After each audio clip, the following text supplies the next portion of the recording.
I sat at the kitchen table, watching him pour coffee into the same chipped mug he'd used for 3 years, and thought, this time, I won't wait for the apology that never comes. The envelope lay between us. White, crisp, official, divorce papers. In my first life I had begged. I had cried into that same table, my tears making dark circles on the pale wood, while he told me he needed space to think. While he said her name, Victoria, like it was something sacred. But that was before. Before I died in a hospital room that smelled like disinfectant and failure. My parents standing in the hallway, arguing about funeral costs instead of holding my hand. Before I woke up in this same kitchen, 5 years younger, with the same envelope in front of me and the same man pouring the same coffee, I picked up the pen. You're not even going to read them? His voice carried surprise, maybe disappointment. In my first life, I had read every word, argued every clause, circled things in red pen like I was grading my own destruction. No. The pen moved across the signature line, smooth, final. My handwriting looked different than I remembered, steadier, less desperate. I dated it carefully, March 15th, the day that should have been the beginning of my slow collapse. I slid the papers across the table. His hand froze halfway to his coffee mug. Eleanor, maybe we should... Your lawyer's office opens at 9, I said. You should get there early. I stood. The chair scraped against the floor, a small violence that felt satisfying. In my first life, I had stayed in that chair for 2 hours after he left, staring at nothing, trying to understand where I had failed, trying to calculate the exact moment I had become insufficient. This time, I walked to the bedroom and started packing his things. Not mine, his. The apartment was mine. My name on the lease, my money for the deposit, my furniture from before we met. In my first life, I had let him stay for 3 months after signing, watching him come and go, at strange hours, smelling perfume that wasn't mine, dying by degrees while he lived in my space like a guest who'd overstayed. I folded his shirts with a mechanical precision, placed them in the suitcase I'd bought him for our 2nd anniversary, when I still believed in our future enough to imagine trips we'd take together. The irony tasted like copper. His cologne bottles lined the bathroom counter, expensive ones I'd bought for birthdays and holidays, trying to show love through objects since words never seemed to land right. I swept them into a toiletry bag without ceremony. In my first life, I'd kept one bottle on the counter for months after he left. Would open it sometimes just to remember what it felt like to have someone to miss. My phone buzzed. Victoria, can't wait to see you tonight. Wear the blue shirt I like. I deleted it without responding. In my first life, I had seen that message 3 weeks after he moved out, had driven to her apartment at midnight and stood outside in the rain, watching their shadows move behind thin curtains. Had felt something inside me crack so completely, I couldn't remember what wholeness felt like. Now, I felt nothing. Just the calm clarity of someone who had already died once and understood that some pains weren't worth surviving. By 8:30, his belongings were stacked by the door. 3 boxes, 2 bags, 1 suitcase. The archaeology of a failed marriage fit into containers you could move with 1 trip. I looked at them and thought about how we accumulate things, objects, resentments, small disappointments, until they become the furniture of our lives. He came out of the shower, towel around his waist, and stopped. What is this? Your things. Elena. He had said my name like it was a command, like I was supposed to bend to the shape of his expectation. We agreed I'd stay until I found a place. You have a place. Victoria's apartment, the one on 7th Street with the balcony she posts on social media. His face went white, then red. How did you... You should go, I said. Your lawyer's expecting you. I had learned in my first life that anger was exhausting, that shouting required energy I didn't have, that tears only gave them proof of your weakness. So I didn't raise my voice. Didn't cry. Just stood there in the morning light, dressed and ready for work while he scrambled for words. This isn't fair, he finally said. No, I agreed. It isn't. But I didn't elaborate. Didn't explain that fairness had died the first time he touched her hand, the first time he came home late and blamed traffic, the first time he looked at me like I was an obligation instead of a choice. Didn't tell him I had already lived through this, had already paid the price of his betrayal with years of my life. He dressed quickly, grabbed his phone, left the papers on the table. The door closed behind him with a soft click that sounded like relief. I stood in the sudden silence of the apartment and let it wash over me. No footsteps but mine. No schedule but my own. No constant calculation of his moods. No careful navigation of his expectations. Just space. Empty, clean, mine. I made myself breakfast.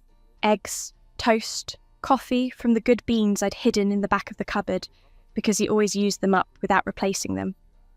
Sat in the kitchen in the sudden quiet and tasted something I'd forgotten. Peace. The morning light came through the window at an angle I'd never noticed before. Or maybe I'd been too busy making breakfast for two. Too distracted by the performance of being a good wife to see the way the sun hit the table. I ate slowly, deliberately, making each bite last. My phone rang at 9:47. Unknown number. Mrs. Hartley? A man's voice, sharp with stress. This is David Brennan, your husband's attorney. Ex-husband, I corrected. The papers are signed. Yes, about that. He cleared his throat. There seems to be some confusion about the terms. No confusion. I signed everything. But you couldn't have understood. He was breathing hard now, like he'd been running. Mrs. Hartley, you just signed away your rights to any shared assets, any alimony, I know. Silence, long enough that I checked to see if the call had dropped. You know? His voice had gone high and thin. You understand that you're entitled to half of... I'm entitled to nothing I don't want, I said. And I don't want anything that has his name attached to it. But your house, my apartment, my name on the lease, renewed it last month. That had been my first change, 2 weeks after I woke up in this second life, making sure the things that were mine stayed mine. The investment account, empty. I checked this morning. I had withdrawn my half yesterday, transferred it to a new account at a different bank. In my first life, I discovered too late that he'd drained it to buy Victoria a car. Mrs. Hartley? His voice had shifted from stress to something like fear. Did you read these papers at all? No. Then, how did you... Experience, I said, and hung up. I could hear him trying to call back, the phone buzzing insistently against the table. I let it ring until it stopped, then turned it face down. There was work to do, a life to rebuild, and his lawyer's panic wasn't part of that equation. At 10:15, my phone rang again. This time I recognized the number. Him. Elena, what the hell did you do? I signed the papers, like you asked. David says... He says you gave up everything. He's saying I could take... He stopped. This isn't what I wanted. No? I kept my voice mild. What did you want? I wanted... He fumbled. I wanted it to be fair. It is fair, I said.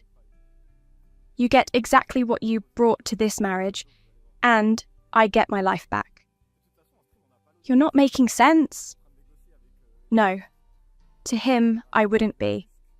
He was still living in a world where I would fight for scraps of his attention, where I measured my worth by his moods.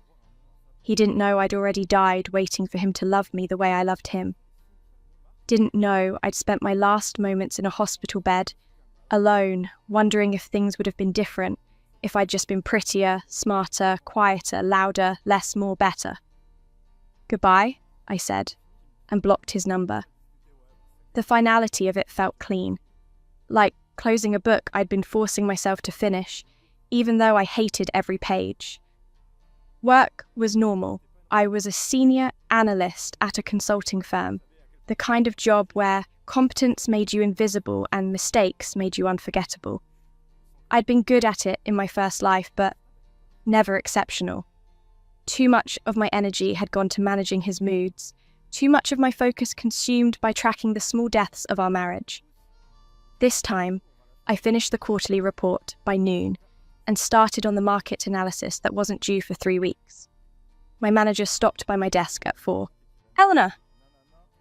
Linda was in her 50s, sharp-eyed, the kind of woman who noticed everything. "You seem different." "Different how?" "Focused." She studied me. "Are you okay?" It was the first time anyone had asked me that since I woke up. The question caught in my throat, unexpected kindness in a day of calculated moves. "I'm getting divorced," I said.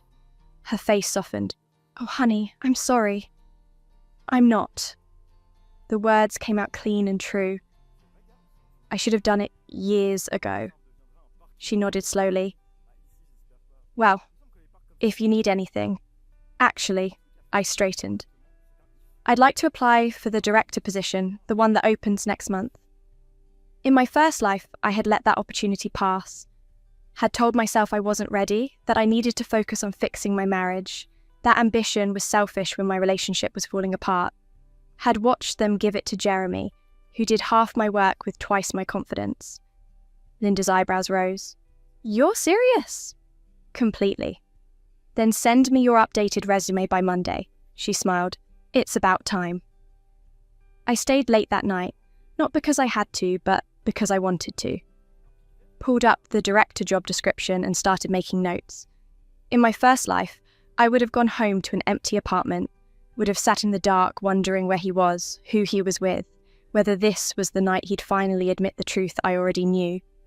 Now, I had the office to myself. Quiet, except for the hum of computers, the distant sound of the cleaning crew on another floor. I worked until my eyes burned, mapping out strategies and proposals, channeling everything I'd learned in 5 years, of playing small into a plan for taking up space. At 6 from work the next evening, I left the office and went to my parents' house. Not because I wanted to, but because some things needed to be closed before they could heal.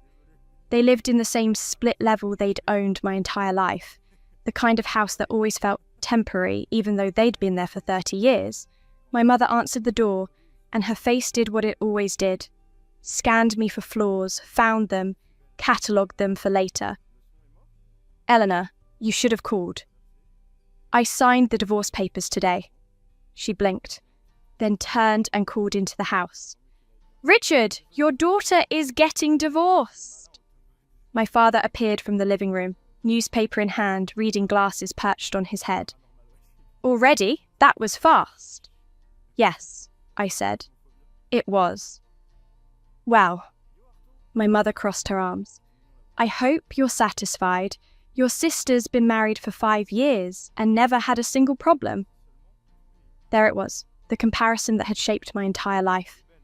My sister Natalie, perfect Natalie, who married a doctor and had 2 children, and sent Christmas cards with professional photos and never, ever failed at anything visible. In my first life, this conversation had destroyed me. I had cried in their driveway, had begged them to see me as something other than Natalie's disappointing shadow. Had left feeling smaller than when I arrived. This time, I just looked at them. Really looked. Saw 2 people who had never learned to love anything they couldn't display, who had turned parenthood into a competition and wondered why one daughter stopped calling. "You're right," I said. "I'm not Natalie." My mother's face shifted, preparing for the apology she expected, the self-flagellation I'd always offered. "I'm better," I continued, "because I know when something isn't working, and I have the courage to walk away." Silence, the kind that felt like broken glass. "How dare you?" my father started. "I came to tell you I won't be at Sunday dinners anymore," I said, "or holidays, or any family event where I'm expected to apologise for existing." My mother's mouth open, closed. You can't be serious. I'm completely serious. I felt light, untethered. You're welcome to call if you ever want to know me as a person instead of a disappointment. But I won't wait for it. I turned and walked back to my car. Didn't look back. Heard my father shouting something about respect. My mother's voice rising in indignation. Let it fade behind me like old music from a station I'd finally changed. The drive home felt longer than usual. Every stoplight, every turn gave me time to second-guess myself. But underneath the doubt was something stronger. The absolute certainty that I had done what needed to be done. That some relationships were built on foundations too cracked to repair, and the kindest thing was to stop pretending otherwise. That night, I sat in my apartment, just mine now, all mine, and felt the edges of my new life settling into place. No one coming home late, no one to cook for, clean for, arrange my schedule around. No one measuring me against impossible standards, just me, and the quiet and the peace I died without. My phone buzzed. Unknown number. I almost didn't answer. Elena? Victoria's voice, uncertain. This is Victoria. I think we should talk. No, I said, but he's yours now, I said. Completely yours. All the late nights, all the excuses, all the ways he'll make you feel like you're never quite enough. Congratulations. I don't understand. You will, I said and hung up. I thought about her sometimes in the days that followed. Wondered if she felt victorious, if she thought she'd won something worth winning. In my first life, I'd hated her with an intensity that consumed me. Had spent hours imagining confrontations, revenge, justice. Now I just felt sorry for her. She was about to learn what I'd already survived.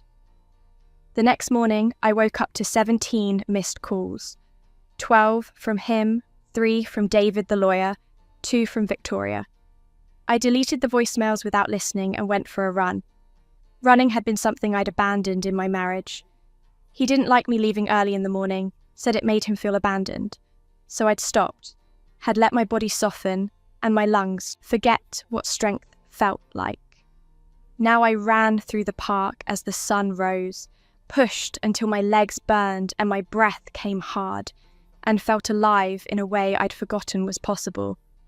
The path wound through trees just beginning to bud with spring, past the pond where ducks gathered in the morning, around the hill that made my calves scream. I ran until the voices in my head, his, my parents', my own from my first life, faded into white noise, until there was nothing but breath and motion, and the simple animal pleasure of a body working the way it was meant to. At work, I found an email from Linda. Conference room B, 9 a.m. Bring your ideas for the director role. The meeting lasted 2 hours. I presented the restructuring plan I'd been thinking about for 3 years but never voiced, the client acquisition strategy I drafted and deleted a dozen times, the efficiency improvements I'd noticed but assumed weren't my place to mention. Linda listened to everything, took notes, asked hard questions that I answered with confidence I didn't know I had. You've been thinking about this, she said finally, for a long time. Why didn't you bring it up before?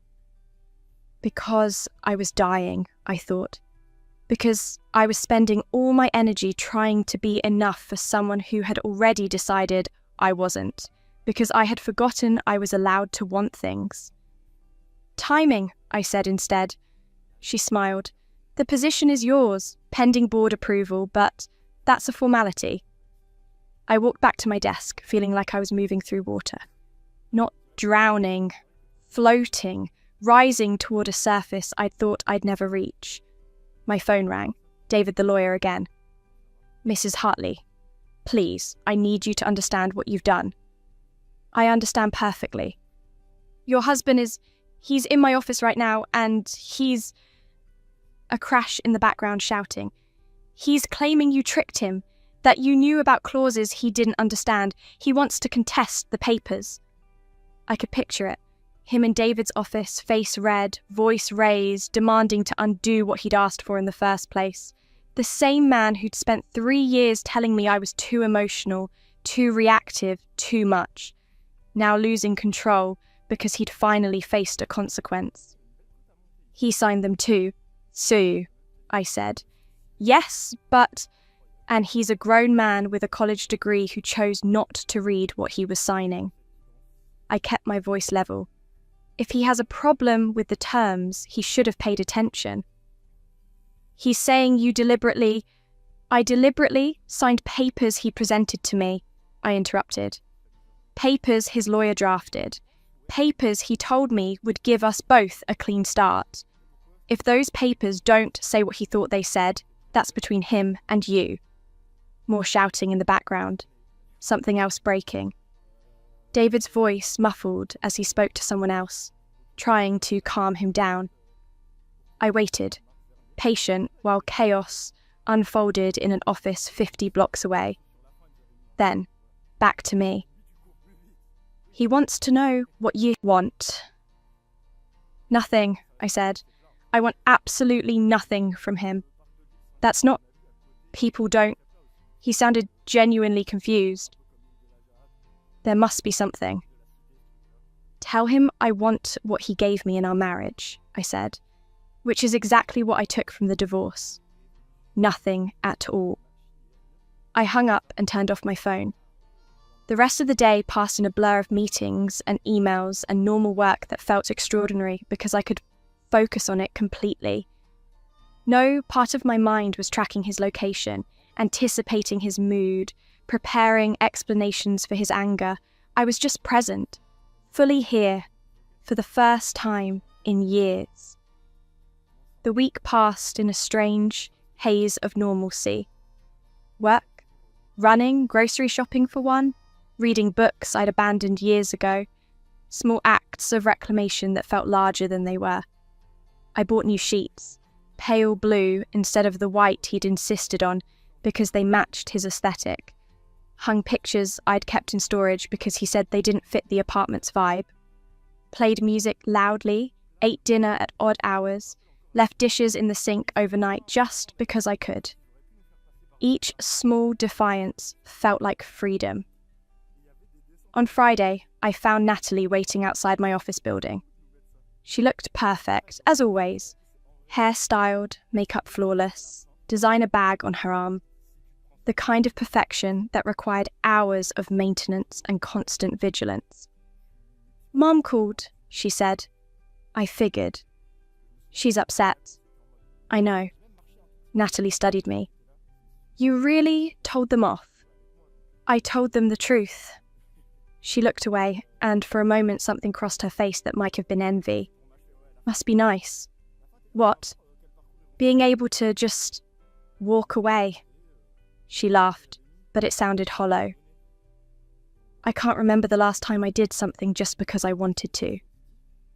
I looked at my sister, really looked, and saw what I'd been too consumed by comparison to see before. The tightness around her eyes, the way her smile never quite reached them, the phone she checked constantly like she was expecting bad news. "You could," I said. "Could what?" "Walk away. Choose yourself." She shook her head. "It's not that simple." "It never is," I agreed. "But it's possible." She looked at me for a long moment. "Did it hurt, leaving everything behind?" "Yes," I said, "but staying hurt more."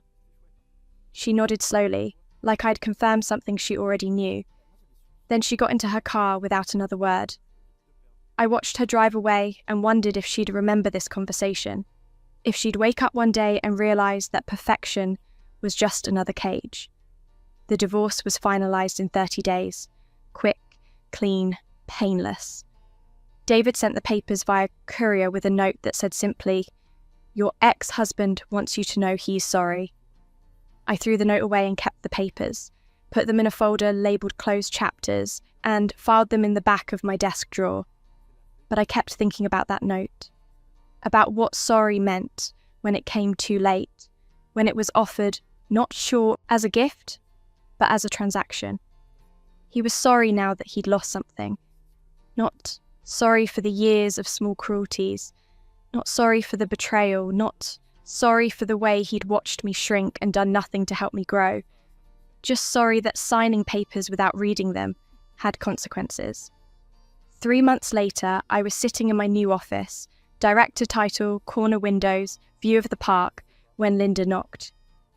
"There's someone here to see you." Her voice was careful. "Says it's personal."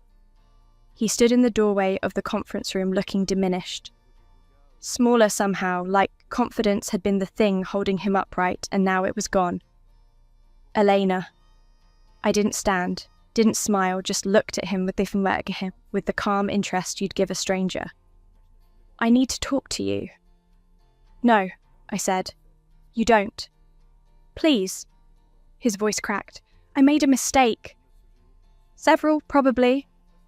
I mean, with us. With you." I didn't understand what I was giving up. I leaned back in my chair, looked at him across the polished conference table and felt nothing. No anger, no sadness, no satisfaction. Just the blank calm of a closed door. "What happened?" I asked. Not because I cared, but because I was curious what shape his regret had taken. "Victoria and I..." He stopped. "It's not what I thought. She's not..." "Not what? Not the fantasy you built while you were betraying your wife?" He flinched. "That's not fair." "Probably not," I agreed, "but it's accurate." "I want to try again." He looked at me with something that might have been hope. "We could start over. Do it right this time." In my first life, I might have said yes. Might have let hope override memory. Let loneliness convince me that his regret meant change. Might have opened the door to a second round of the same slow destruction. "No," I said. "Eleanor, you don't want me," I said. "You want the version of me that made you feel like a good person. The one who asked for so little that you could pretend your scraps were generosity. That's not true." "It is true." I stood. "And that version is dead. Buried. Gone." He stared at me. "You're different." "Yes." "What happened to you?" "I died," I thought.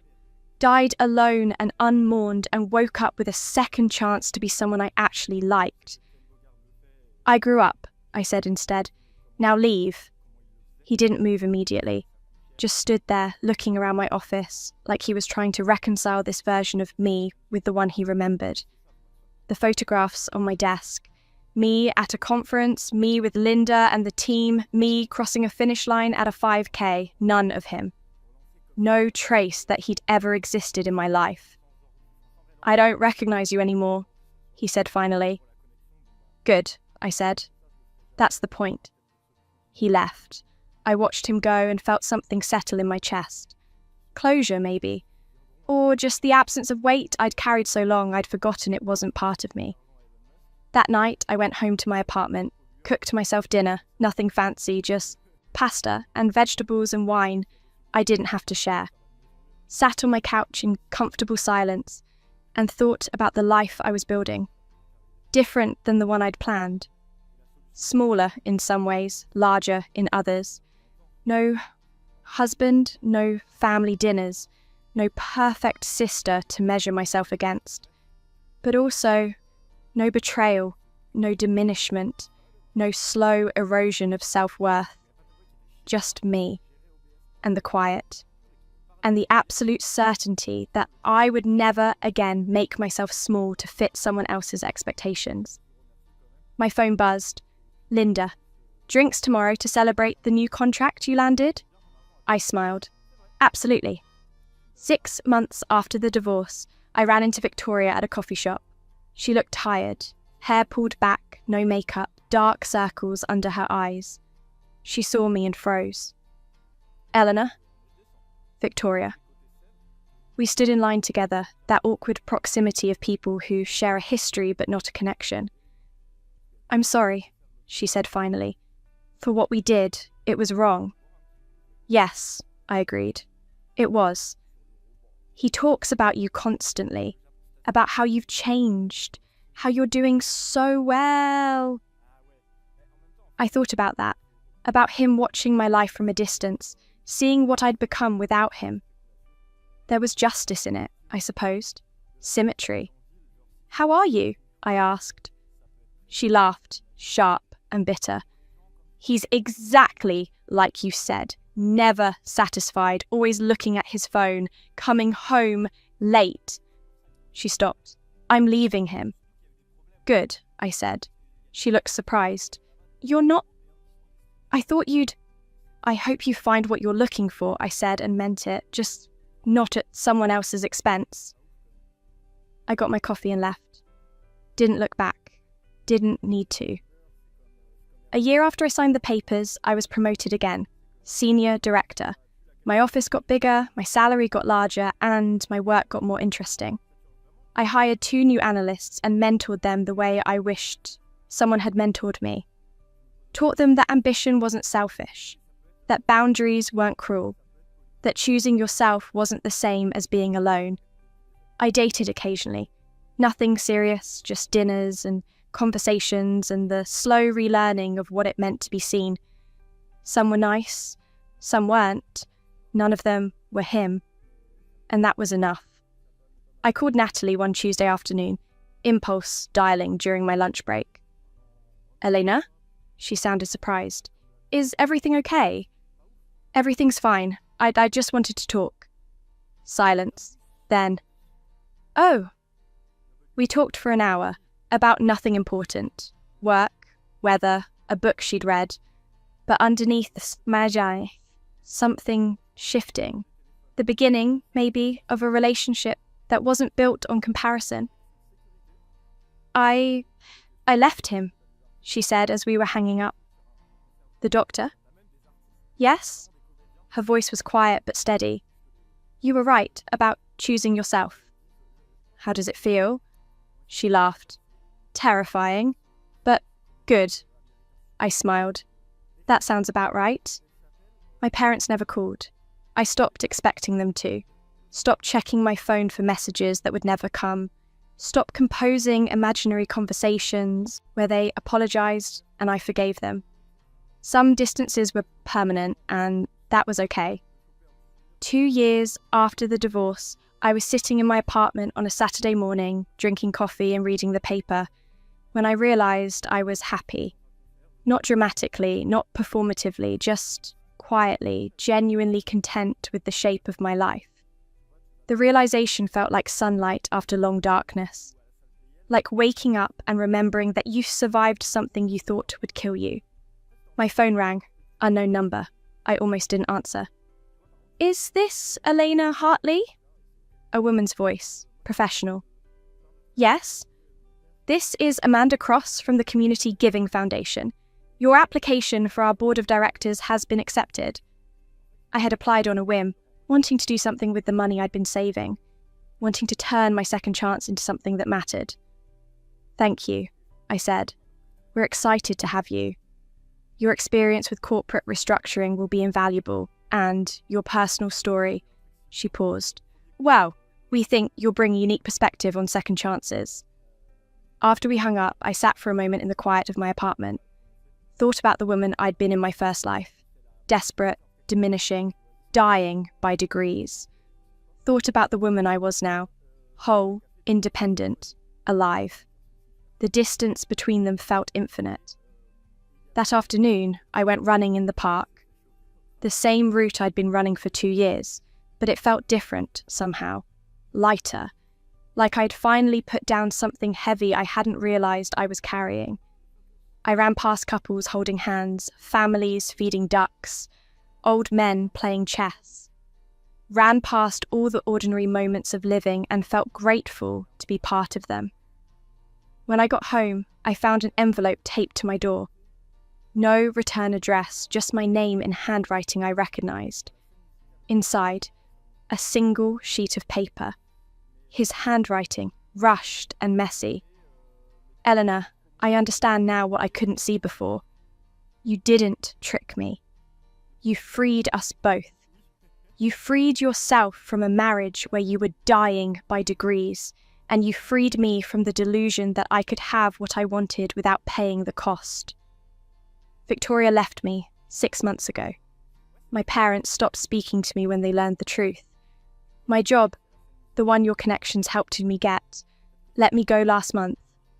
I'm not writing to ask for anything, just to tell you that I finally understand what you meant when you said some prices aren't worth paying. You were right about everything. I hope you're happy. You deserve to be. Jay. I read it twice. Then I took it to the kitchen, held it over the sink and burned it with a match from the drawer. Watched the paper curl and blacken, watched his words turn to ash. Not out of anger, not out of bitterness, just out of the simple knowledge that some chapters need to be closed completely before you can move forward. The smoke rose toward the window, grey and dissipating.